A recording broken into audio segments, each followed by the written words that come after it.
Hi guys, welcome to our channel Mahir Shaikh. నేను మీ Sumayya. ముందుగా మన ఛానల్ని సబ్స్క్రైబ్ చేసుకోండి, పక్కనే బెల్ ఐకాన్ కూడా ఉంటుంది, యాక్టివేట్ చేసి పెట్టుకోండి. Welcome to hour Ramzan series day 4. A day starts with tablet అనమాట. మీకు తెలుసు కదా, నాకు థైరాయిడ్ ఉన్న సంగతి. వీడియోలో చెప్పి నాకు కూడా చెప్పి బోర్ కొట్టేస్తున్నా కదా. ఇంకెన్ని రోజులు, ఒక 2-3 డేస్ భరించండి అబ్బా. తర్వాత సెహరీ, ఇఫ్తియార్ వ్లాగ్స్ చేసేద్దాం. నిజం చెప్తున్నా, నాకే ఇలాగ వ్లాగింగ్ ఉత్తిగా రంజాన్ రోజా లేకుండా వ్లాగింగ్ చేయబుద్దే కావట్లేదు. బట్ ఎవ్రీ డే కౌంటబుల్ అనమాట.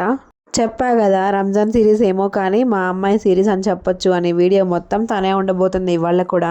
అలా అని కాదులేండి, కొన్ని కొత్త థింగ్స్ కూడా చూపిస్తాను. అదే కొన్ని పొద్దున్న సెహరీకి మా వారు సెహరీ చేసేసారు. నేను నైట్ కర్రీ చేయడం మర్చిపోయాను. నాకు అసలు గుర్తే లేదు. అయ్యో బాబా, అసలు ఎలా అయిపోయింది ఇలా అనుకున్నా. బట్ నేను చేసిన మంచి పని ఏంటంటే, చికెన్ ఉంటే దాన్ని మొత్తాన్ని మ్యారినేట్ చేసి పెట్టాను. జస్ట్ ప్యాన్లో ఆయిల్ వేసుకొని ఆ ముక్క కుక్ అయ్యేదాకా ఉంచుకొని ఆఫ్ చేసుకుంటే సరిపోతుంది. అలానే మా వారు చేసుకొని తినేశారు. ఒక పావు గంటలోనే కుక్ అయిపోయిందంట. 4:30కి లేచారంట. 5 కల్లా అన్నీ రెడీ అయిపోయాయిలే చెప్పారు. కానీ కొంచెం బాధనే అనిపించింది. మా హస్బెండ్ వాళ్ళ ఆఫీస్లో ఇచ్చారనమాట. బాక్స్ చేపించి అందులో 2 లడ్డూలు పెట్టించారు. బాబు పుట్టాడంట వాళ్ళకి, లైక్ కొలీగ్ అనమాట. తర్వాత కుక్కర్ కింద ఏం దాచిపెట్టావక్క అనే కదా. నేను ఇంకేం దాచిపెడతా, మిగిలిపోయిన కూరలో తోడు పెట్టిన పెరుగు ఉంటుంది. ఇంకా తోడుకోలేదనే కదా మీకు కన్ఫ్యూజన్. అంత సీన్ లేదు, తోడుకున్నట్టే. ఇక్కడ అంతకు మించి తోడుకోవడం అంటే అసలు అయ్యే పని కాదు. ఇంకా చిన్నగా పాల ప్యాకెట్లు బయట పెట్టేసి ఈ కవర్లు ఏంటి అని చూపిస్తున్నాను అనుకుంటున్నారా.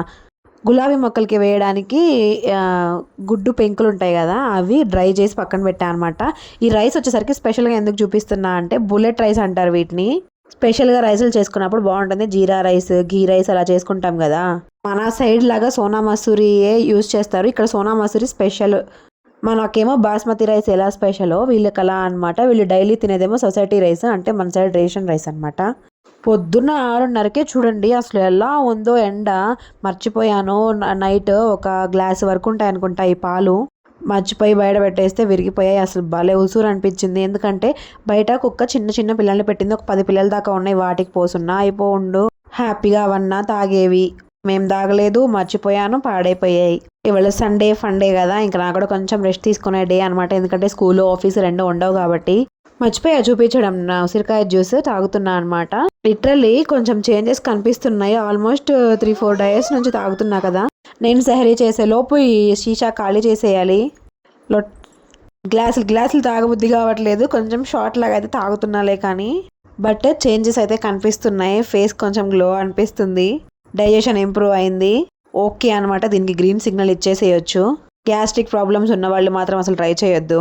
ఎందుకంటే అది మళ్ళీ విటమిన్ సి ఎక్కువ ఉంటుంది కాబట్టి గ్యాస్ వచ్చే అవకాశం ఉంటుందన్నమాట. మా చోటా ప్యాకెట్, బడా ప్యాకెట్ ఇద్దరు లేచారు. చిన్న పనులు చేసేసుకున్నాను. చూడండి ఎలా చూసింది దొంగ. పొద్దున్నే తెలుస్తుంది ఇక్కడ తినే ఉంటాయి, నాకు ఏదో ఒకటి కావాలి అని. గొడవ బ్రష్ చేయక ముందే నాకు అది ఇస్తావా, ఇది ఇస్తావా, అది ఇది ఇవ్వలే అని చెప్పేసి. ఆ డబ్బాలన్నీ ఏంటో కాదు, మా డాడీ, అత్తయ్య, చక్కలు అరసలు అవన్నీ పంపించారు కదా, అవి అక్కడ పెడతా అనమాట. పిల్లలు తినడానికి ఏవి కావాలో అవి అవైలబుల్లో ఉండేలాగా చూసుకుంటా.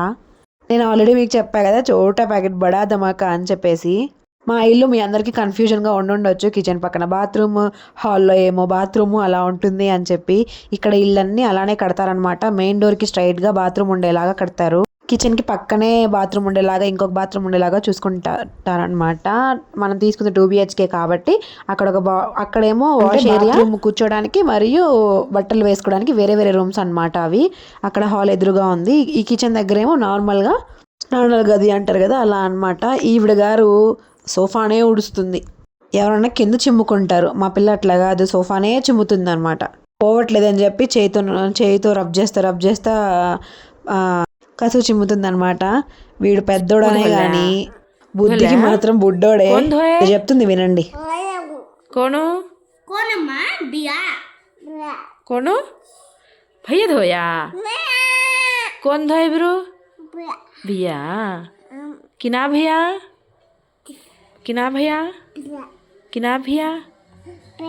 भैया पप्पी कर लो भैया को नहीं ले जरा खो तो है तो नाश्ता खिलाती ओके खेल लो जाओ भैया पर साइकिल खेल लो जाओ. వాళ్ళ అన్నయ్య బ్రష్ చేపించాడంట. దానికి వచ్చిన తిప్పలు అనమాట. రాగిజావ అయితే కాసాను. రాగిజావ నేను ఎలా చేస్తాను అనే కదా, అది కూడా చూపిస్తాలేండి ఇవాళ వ్లాగ్లో కానీ రేపు వ్లాగ్లో కానీ. మొన్న ఎప్పుడో వేసిన ఇడ్లీ పిండి కొంచెం మిగిలిపోయి ఉంటే అందులో కొంచెం బియ్య పిండి, గోధుమ పిండి, బేసన్ పిండి వేసి అదే శనగపిండి వేసి కొంచెం ఉల్లిపాయలు కట్ చేసుకొని ఊతప్పంలాగా వేసుకున్నా. మిగిలిపోయిన ఇడ్లీ పిండితో చేసుకునే దోశ వేరే లెవెల్ అబ్బా. నాకేంటో ఆ చికెన్ ఒక్క పూట తింటే రెండో పూటకి ముద్ద కూడా దిగదు.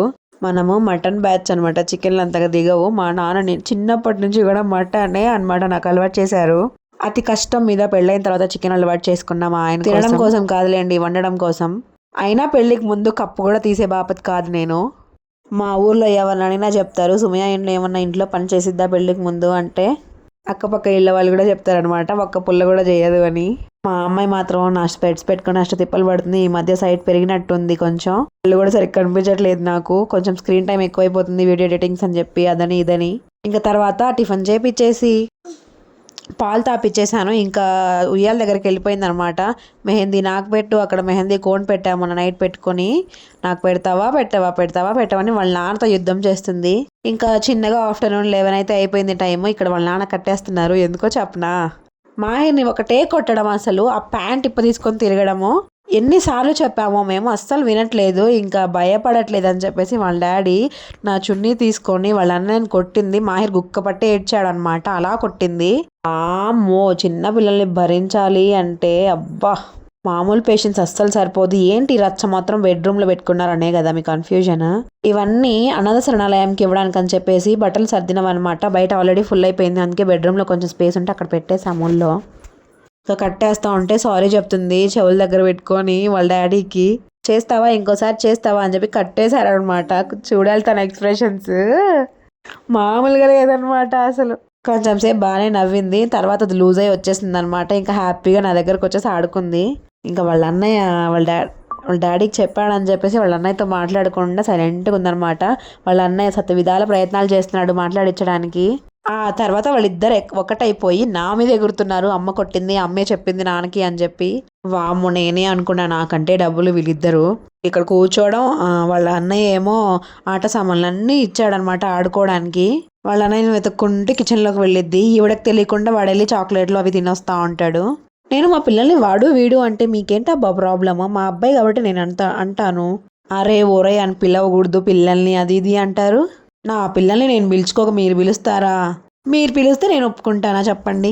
ఇలా తిరగడం అయిపోయిన తర్వాత ప్యాంట్ తిప్పుకొని తిరుగుతుందని చెప్పి వాళ్ళ డాడీ మళ్ళీ అరిచారు. నేను పొద్దున్నుంచి 4 ప్యాంట్లు విప్పిందనమాట. అన్నయ్య సారీ చెప్పి నేను ఇంకోసారి చెప్పనులే డాడీకి నీ మీద అని చెప్పి ఆడిపించుకుంటున్నాడు. ఇంకెలానో సరదాగా ఇంకా నేను కూడా ఇంట్లో పని చేసుకుంటూ వీళ్ళకి కొంచెం కొంచెం క్లిప్స్ తీస్తూ ఉన్నా అనమాట. ఆ తర్వాత స్నానం చేపించేసి ఇవాళ లంచ్ ఇంకా ప్రిపేర్ అవ్వలేదు కాబట్టి డ్రై ఫ్రూట్స్, మఖానా, ఓట్స్ అవన్నీ చేసి ఒక సెరలాక్ లాగా చేసి పెడతాను పాపకి. అది రేర్ అనమాట. ఇలానే ఎప్పుడైనా వంట చేయనప్పుడు కానీ కర్రీస్ లేనప్పుడు కానీ అవి కుక్ చేసి పెడతా ఉంటాను. అవి కూడా హెల్త్కి మంచిదే కాబట్టి. తర్వాత పట్టి ఓడగొట్టుకొని నీదే అని చెప్పి నాకు ఇస్తుంది అనమాట. లేదు అది నీదే అని చెప్తే నా కాళ్ళకి పెట్టి తన కాళ్ళకి పెట్టుకుంటుంది. మరి బోర్ కొట్టేస్తున్నానేమో అని నాకే అనిపిస్తుంది. వ్లాగ్స్ ఆపేయమంటారా లేకపోతే 2 days నేను సెహరీ చేసినప్పుడు మళ్ళీ వీడియో షూట్ చేసి పెడతాను. అసలు నాకే అర్థం అవ్వట్లేదు. ఇంకా తర్వాత ఇంట్లో పనులు చేసుకొని పిల్లలకి స్నానాలు చేపించేసుకొని ఫుడ్ ప్రిపేర్ చేస్తున్నాను. ఇంకా గ్రేప్స్ చాలా ఉన్నాయి, అందుకోసమని ఇఫ్తియార్ కోసం అని చెప్పేసి జ్యూస్ చేద్దాంలే అని చెప్పి వాష్ చేస్తున్నా.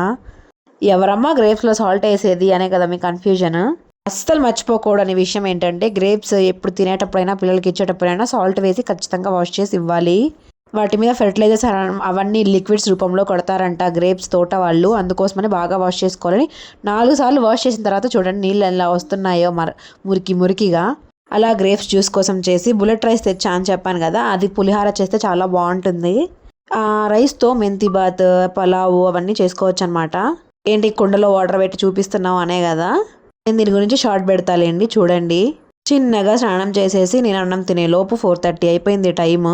ఇవాళ మా వాకింగ్ ఫ్రెండ్ బయటికి వెళ్ళారంట, రావట్లేదని చెప్పారు. ఇంకొక ఫ్రెండ్ ఏమో వాళ్ళ బాబు బర్త్డే అని చెప్పారు. ఇంకా నేను ఒక్కదాన్నే కదా అని చెప్పి నేను కూడా హాయిగా 6 దాకా రెస్ట్ తీసుకున్నా. మా పాప లెగిచ్చింది అనమాట 4:30కి. 2:30కి పడుకొని 4:30కి లేచింది. అన్నం తినదు, అన్నీ తింటుంది అనమాట, గడ్డి మొత్తం తినిద్ది. ఇలా నవ్వుతున్న అమ్మాయి సడన్గా ఎందుకు ఏడుస్తుందో నేను చెప్పనా? చెప్తా.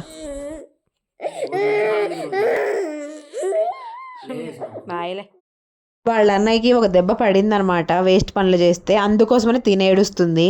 అన్న చెల్లెల అనుబంధం జన్మ జన్మల సంబంధం.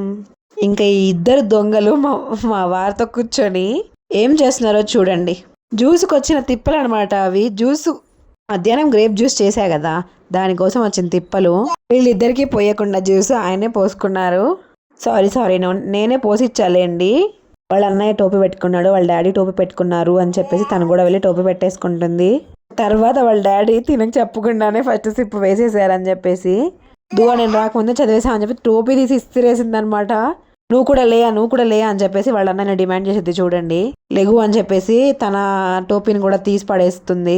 మామూలుది కాదు, అసలు రాక్షసిలానే తయారైపోయింది. చూడండి. ఈ గ్యాప్లో కొంచెం అలా నాప్ వేద్దాము అంటే మా పిల్లలు నన్ను వదిలిపెడతారా? జ్యూస్ కావాలంట. మా బుడ్డోడేమో జ్యూస్ కోసమే టోపీ పెట్టుకొని కూర్చున్నాడు. ఎందుకంటే వాళ్ళ డాడీ ఫుల్గా తాగరనమాట. ఏది తిన్నా పిల్లలకి తినిపించే తింటారు. అయినా అంతే, నేనైనా అంతే. ఇప్పుడు ఫర్ సపోజ్ స్ప్రైట్ బాటిల్ ఉందనుకోండి, ఆల్మోస్ట్ నేను తాగితే సగం పైన వాళ్ళిద్దరే తాగుతారు. అలా అనమాట మా ఇంట్లో. నేను కన్విన్స్ చేసేసి మళ్ళీ గ్లాస్లో కొంచెం జ్యూస్ పోసి ఇచ్చాను. తాగదంట, తాపించాలంట. వయ్యారాలు ఎక్కువ అనమాట మా బిడ్డకి కొంచెం. వాళ్ళ అన్నయ్యని ఎందుకు ఎక్కిరించడం చెప్పండి. అక్కడికి వెళ్ళి నేను తాగుతున్నాను చెప్పొస్తుంది. తర్వాత నేను కెమెరా స్టాండ్ అక్కడ పెట్టాను. అక్కడ పెడితే ఇంకా దాంతో కొంచెం సేపు ఆడుకుంది. ఆ తర్వాత జ్యూస్ తాగిచ్చేసాను. చిన్న షాపింగ్ ఒకటి ఉందన్నమాట. మీకు తెలుసు కదా, మాహిర్ బర్త్డే వస్తుందని చెప్పి వెళ్ళి కొంచెం చిన్న షాపింగ్ చేసుకొని రావాలి. తినకు కాదు, మాహిర్కి అయిపోయింది ఆల్రెడీ షాపింగ్. పాపకు కూడా తీసుకుందాం, ఎందుకంటే లాస్ట్ మాహిర్ బర్త్డే అప్పుడు షిజా బర్త్డే అప్పుడు మాహిర్కి తెచ్చాలా అనమాట. ఇద్దరికి చిన్న బర్త్డే పార్టీ ఒకటి ఉంటే వెళ్ళొచ్చేసాము. టైం వచ్చేసరికి 8 to 9 మధ్యలో అయిందనమాట. మాహిర్ బర్త్డేకి కూడా మేము ఈ షార్ట్స్ అయితే ఇద్దామని చెప్పి కిడ్స్కి తెచ్చాము. టీచర్స్కి ఏమో ఈసారి 5 star డైరీ మిల్క్ కాకుండా మంచి తెచ్చామన్నమాట. ఇంటి దగ్గర పిల్లలకి ఒకవేళ ఏమన్నా కేక్ అది అరేంజ్ చేసుకుంటే చెయ్యము. ఆల్మోస్ట్ మనకంత టైం ఉండదు. నేను కూడా రేపటి నుంచి సహరీ చేయాలి కాబట్టి ఇప్పటికే చాలా రిగ్రెట్ ఫీల్ అవుతున్నా, చాలా రోజులు పోతున్నాయి అని చెప్పి. కొత్త రెసిపీస్ ఏమన్నా ఉంటే చెప్పొచ్చు కదా, ట్రై చేద్దాము ఇఫ్తార్ కోసం. ఎందుకు అసలు ఏం కామెంట్సే చేయట్లేదు? మీరు అసలు చూస్తున్నారా లేదా, లేకపోతే స్కిప్ చేసి చూస్తున్నారా చెప్పండి. ఈవినింగ్ ఇంకా మా హస్బెండ్ ఏం కుక్ చేయొద్దు, ఆల్రెడీ తినేసాం కదా, మధ్యాహ్నం 4:35కి తినేసాం కదా, ఇంకొద్దులే అని అన్నారు. సర్లే అని చెప్పేసి నేనేం కుక్ చేయలేదు. ఇంకా పులిహోర ఉంది. సడన్గా వెళ్ళి బర్త్డే పార్టీకి వెళ్ళొచ్చే లోపు మా వారు ఫ్రైడ్ రైస్, పరోటా అన్ని తెచ్చేసారనమాట. ఫ్రైడ్ రైస్ నాకు, బాబుకి, పాపకి. పరోటా మా చికెన్ తిక్కా ఏమో మా హస్బెండ్కి అనమాట. తినడమే ఆలస్యం, బెడ్ ఎక్కేశాడు బిడ్డ. ఇప్పుడు టైం ఎంతో తెలుసా? 10:15 అయింది. మా వారు నమాజ్ చదివేసుకొని స్నానాలు చేసేసి, మా వాడికేమో భయం, సోఫా మీదే పడుకున్నాడు. మా బిడ్డకి అసలు భయమే లేదు. చిన్ని బిడ్డకి ఒక్కతే వెళ్ళిపోయి హాయిగా మంచం మీద పడుకుంటుంది. ఇంకా సర్లే వెళ్ళొస్తాం మరి, ఇప్పటికే చాలా లేట్ అయిపోయింది కదా, పడుకోవాలి. ఇలా మా రంజాన్ డే 4 వ్లాగ్ అయితే కంప్లీట్ అయిపోయింది. మరీ బోర్ కొట్టించేస్తే సారీ అబ్బా. మీరు కామెంట్స్ అయితే చేయండి, ఇఫ్తారీకి సంబంధించిన వీడియోస్ ఏమన్నా చేద్దాం. ఇంకెందుకు ఆలస్యం, వీడియో నచ్చితే సబ్స్క్రైబ్ చేసుకోవచ్చు కదా please. Thank you so much for watching. నేను మీ సుమయ్య. Thank you.